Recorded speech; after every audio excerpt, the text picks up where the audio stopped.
आजाद digital के साथ मैं हूं इमरान वसीम। नाज़रीन, आज के प्रोग्राम में एक्सक्लूसिवली हम बात करेंगे जो पाकिस्तान और लीबिया के माबैन दिफाई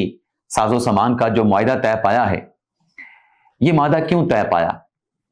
नाज़रीन, 4.6 बिलियन डॉलर का मुआहदा है। माली एतबार से भी और अस्करी एतबार से भी दोनों ममालिक के माबैन ये जो एग्रीमेंट हुआ है दिफाई साजो सामान की खरीदो फरोख्त का, यानी पाकिस्तान अपने मुल्क में बनाया गया जो दिफाई साजो सामान है वो लीबिया को फरोख्त करेगा। ये मौजूदा हालात में एक गैर मामूली मुआहदा हुआ है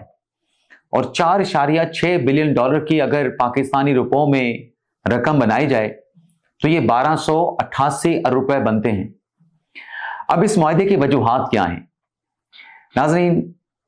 जो हकायक हैं दुनिया उसको एक्सेप्ट करती है और पाकिस्तान को दुनिया एक मुअस्सर अस्करी कुव्वत के तौर पे देखती भी है और समझती भी है, और पाकिस्तान को दुनिया भर में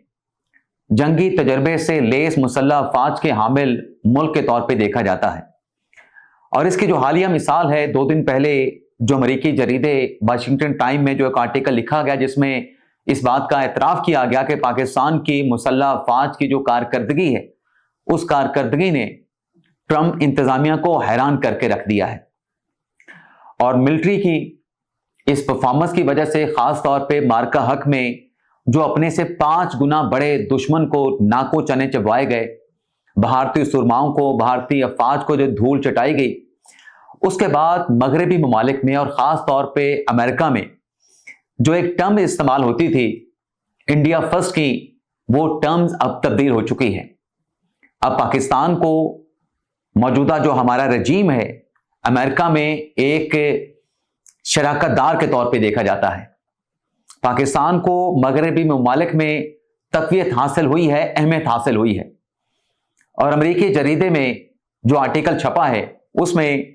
फील्ड मार्शल आसिम मुनीर की जो सलाहियतें हैं, उनका जो विजन है, उसका एतराफ़ भी किया गया है। अब ये जो मुआहदा पाकिस्तान और लीबिया के माबैन हुआ है, इस मुआहदे की डिटेल पे आने से पहले नाज़रीन आपको याद होगा कि जब 2022 में बानी पीटीआई इमरान खान की हुकूमत का इख्तिताम हुआ, शहबाज शरीफ वज़ीर आज़म बने और नवंबर 2022 में आसिम मुनीर सब आर्मी चीफ बने। उस वक्त जो पाकिस्तान की मईशत के जो हालात थे, पाकिस्तान की इकॉनमी बहरान से दो चार थी। उस वक्त पाकिस्तान की सिविल और मिलिट्री क़यादत ने मिलकर यह फैसला किया कि पाकिस्तान की मईशत को संभालना है, पाकिस्तान की मईशत को रिस्टोर करना है, बल्कि रिस्टोर करने के साथ साथ इसको बहुत आगे लेके जाना है। और ये जो फैसला किया गया पाकिस्तान की मईशत को रिस्टोर करने की जो ठान ली गई सिविल और अस्करी क़यादत की जानिब से, इसमें जो मकसद रखा गया, जो विजन था, वो ये था कि इंपोर्ट इकोनॉमी नहीं, पाकिस्तान की इकोनॉमी को एक्सपोर्ट इकोनॉमी बनाया जाएगा। और हमने फिर ये देखा कि आईटी के शोबे में, मादनियात के शोबे में, क्रिप्टो के शोबे में और ज़राअत के शोबे में मौजूदा जो रजीम है, चाहे वो वज़ीर आज़म शहबाज शरीफ साहब हो, चाहे वो फील्ड मार्शल आसिम मुनीर साहब हो, जहां इन चारों शोबों में, आईटी के शोबे में, मादनियात के शोबे में, क्रिप्टो के शोबे में, ज़राअत के शोबे में नुमायां कामयाबियां हासिल की गई, वहीं जो हमारी दिफाई इंडस्ट्री है उसने भी पाकिस्तान की मईशत में एक नुमायां किरदार अदा किया। अब नाज़रीन, ये जो मुआहदा हुआ है पाकिस्तान का लीबिया के साथ, हकायक ये हैं कि मार्का हक में पाकिस्तान की कामयाबी के बाद और दुश्मन भारत की बदतरीन शिकस्त के बाद दुनिया के ममालिक और ख़ास तौर पे जो दोस्त ममालिक हैं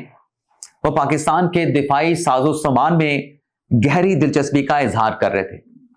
और जैसा मैंने आपसे कुछ देर पहले कहा कि लीबिया के साथ ये जो 4.6 बिलियन डॉलर का जो मुआहदा हुआ है,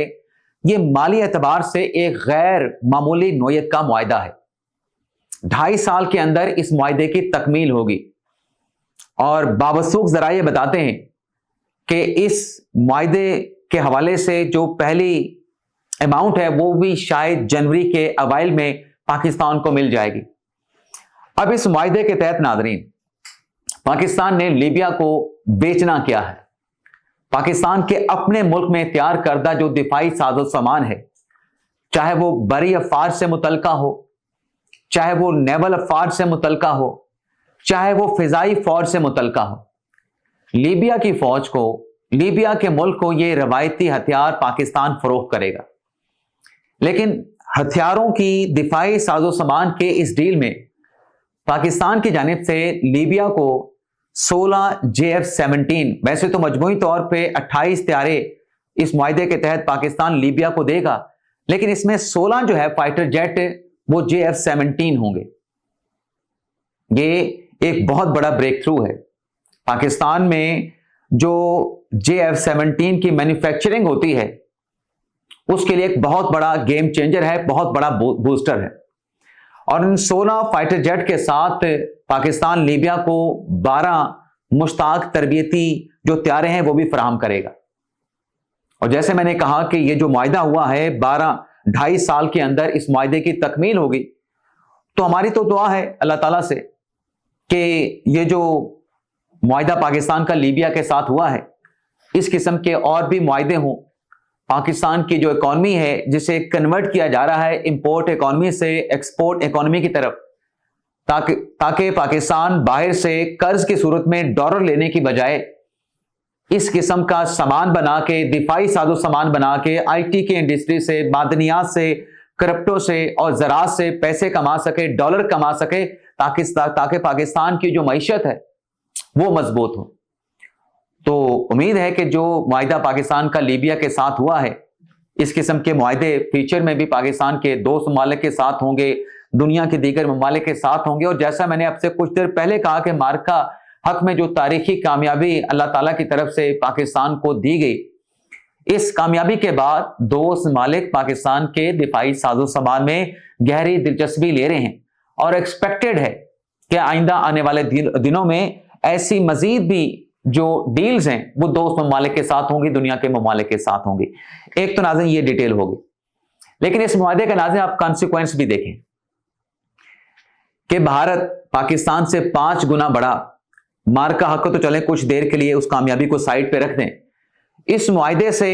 انڈین سرکار کو، مودی سرکار کو کتنی مرچیں لگی ہوں گی، کتنی چیخیں نکلی ہوں گی۔ بھارت جو اپنی دفاعی انڈسٹری کو دنیا میں پرموٹ کرنا چاہ رہا تھا، معرکہ حق کی ناکامی، پاکستان کی کامیابی اور ان کے آپریشن سندور میں ناکامی کے بعد ان کی دفاعی ساز و سامان کی جو انڈسٹری ہے، وہ بھارت کی جو دفاعی ساز و سامان کی جو انڈسٹری ہے وہ پرموٹ نہیں ہو رہی۔ پاکستان کی انڈسٹری کو بوسٹ ملا ہے، پروموشن ملی ہے، لیکن یہ چیخیں یا مرچیں صرف انڈیا کو نہیں لگی۔ وہ عناصر جو کہ پاکستان میں موجود ہیں، جو یہ کوششیں کر رہے تھے 2022 کے بعد کہ پاکستان کسی طریقے سے ڈیفالٹ کر جائے، یہ معاہدہ ان کو بھی آسانی کے ساتھ ڈائجسٹ نہیں ہوگا۔